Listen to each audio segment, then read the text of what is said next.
তিন নম্বরে অঙ্ক বলছে একটি পণ্য ক্রয় করে 16% লাভে 31,088 টাকায় বিক্রয় করা হলো। পণ্যটির ক্রয় মূল্য কত?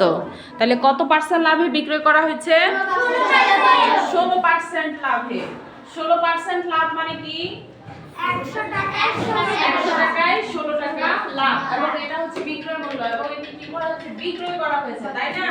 তাহলে 16% লাভে বিক্রয় মূল্য, 16% লাভে বিক্রয় মূল্য, 16% লাভে বিক্রয় মূল্য কত? 100 যোগ 16 সমান হচ্ছে 116 টাকা, তাই না? এটা তাহলে বিক্রয় মূল্য। আমাকে কি বের করতে বলছে? ক্রয় মূল্য।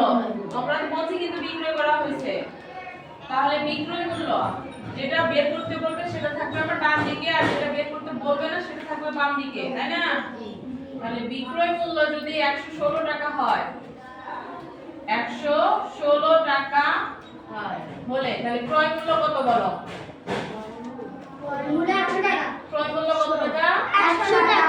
100 টাকা, খুব সোজা, কারণ 16 টাকা লাভ করা হয়েছে 100 টাকায়, তাই না?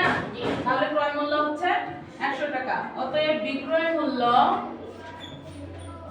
মূল্য 1 টাকা হলে ক্রয় মূল্য কত? ক্রয় মূল্য 100,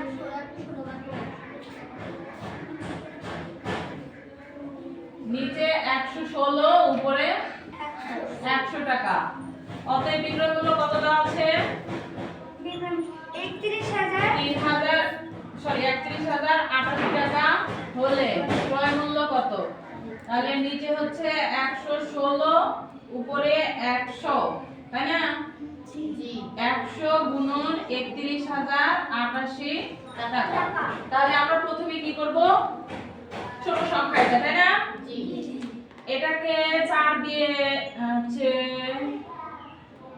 4 4 36, 4 দিয়ে কাটাকাটি দিয়ে দেখো, 4 1 4, 4 1 4 নয়, 4 দুগুণী 8, 4 3 12, কিন্তু এখানে আছে 11, তাহলে 11 থেকে 8 বাদ দিলে কত থাকে?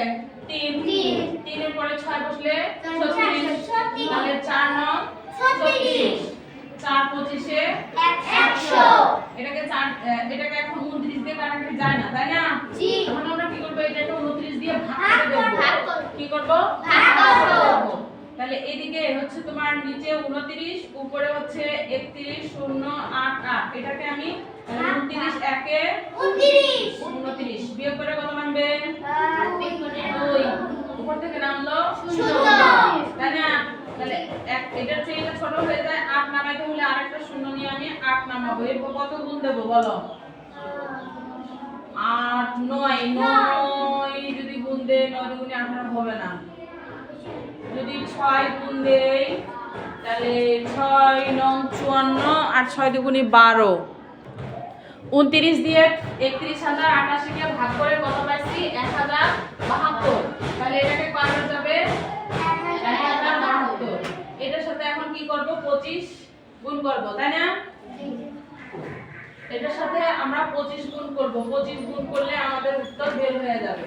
তাহলে উপরে আছে 25 গুণন 1072, গুণ করে যেটা আসবে সেটাই উত্তর। ঠিক আছে?